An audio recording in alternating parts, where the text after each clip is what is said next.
산발닷이 우리가 성을 건축한 다음에 듣고 크게 분노하여 유다 사람들을 비웃으며 자기 형제들과 사마리아 군대 앞에서 일러 말하되 이 미약한 유다 사람들이 하는 일이 무엇인가?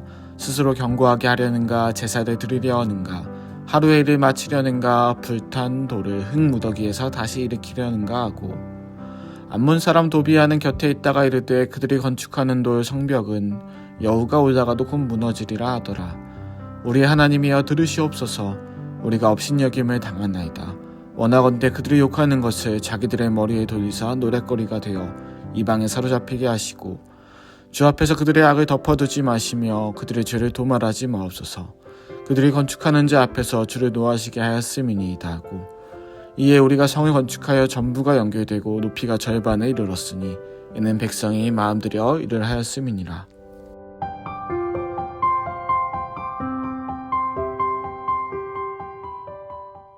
좋은 아침입니다. 이번 주 내용을 잠시 복습한 뒤 오늘 본문을 살펴보도록 하겠습니다.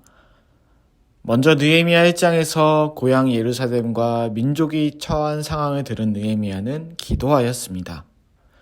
그리고 하나님의 은혜로 그는 술 맡은 관원이 되었지요. 2장 1에서 9절 느헤미야는 자신을 도와주려는 왕의 호의를 듣고 말을 하기 전에 먼저 하나님께 묵도하는 시간을 가졌습니다.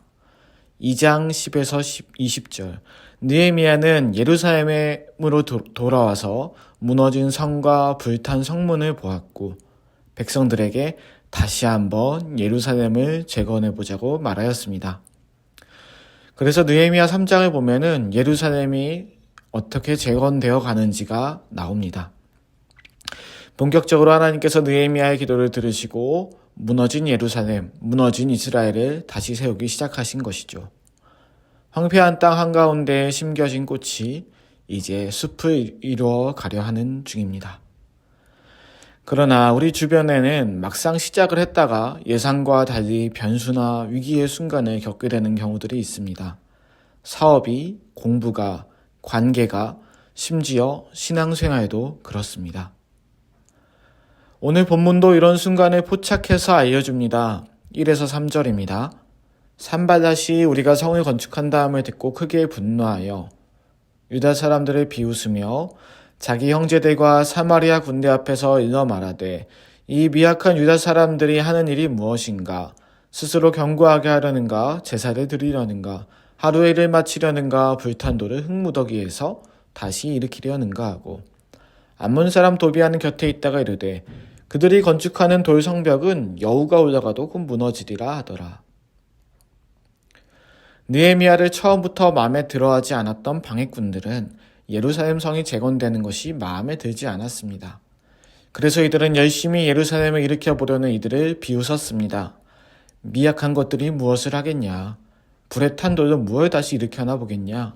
성벽 만들어봤자 여우가 올라가도 무너지겠네.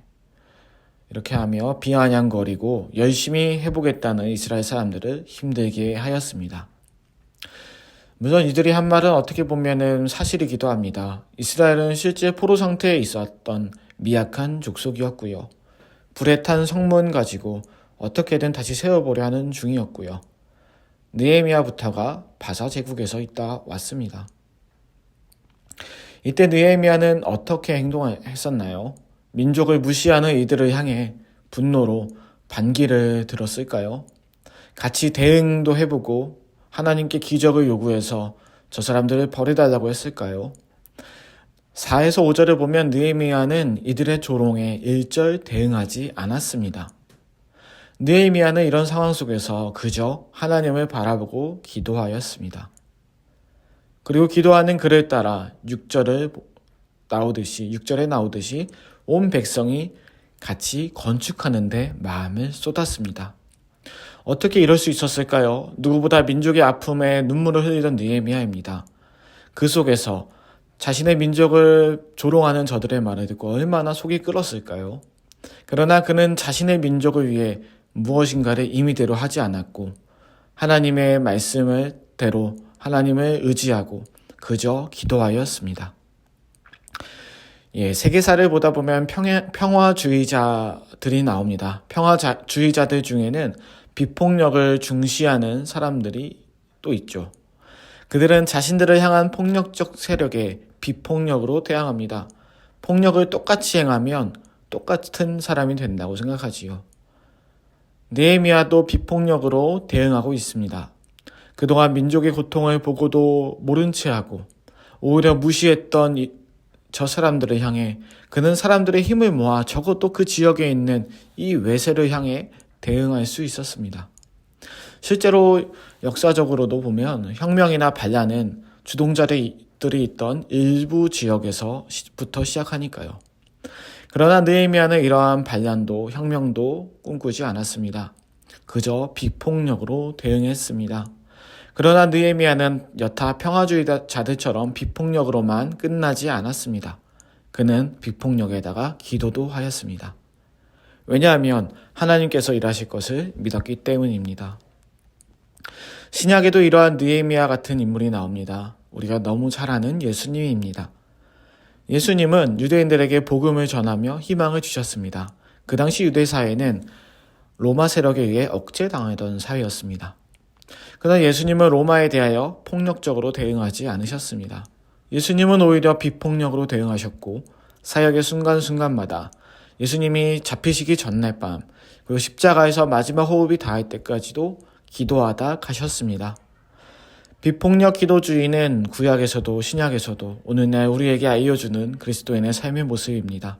때로는 우리가 그저 대응하는 것이 능사가 아니라 기도하면서 기다릴 때가 있다는 거죠. 오늘 우리가 살아갈 때 이러한 기도 시간이 있었으면 좋겠습니다. 내 힘으로, 내 감정으로, 내 뜻대로 임의로 넘어가려 했던 상황들, 또 혹은 그런 사람들을 마주하게 될 때 똑같이 대응하지 않고 기도로 대응하는 시간을 갖길 바랍니다. 중요한 건 하나님께서는 그 상황을, 그 마음을, 그 중심을 알아봐 주실 겁니다. 기도하시겠습니다. 하나님, 느헤미야는 이스라엘 백성들과 함께 예루살렘의 재건에 힘썼습니다. 자신이 하는 일을 힘들게 하는 사람들이 나타났지만 그는 그저 기도하며 성을 재건하는 데 힘썼습니다. 하나님, 오늘도 우리는 직장과 가정에서 우리가 해야 할 것들이 있습니다. 이 모든 행동과 과업들이 하나님께 영광으로 돌려지길 원합니다. 그러나 그 가운데 때로는 누군가가 또 때로는 예기치 못한 상황들이 때로는 나 자신 스스로가 이러한 것들이 진행하는데 방해하고 걸림돌이 될 수도 있습니다. 하나님, 그럴 때 우리가 그것으로 인해 마음 쓰고 힘쓰기보다 먼저 하나님께 기도할 수 있도록 도와주세요. 도우실 주님을 믿습니다. 예수님의 이름으로 기도드립니다. 아멘.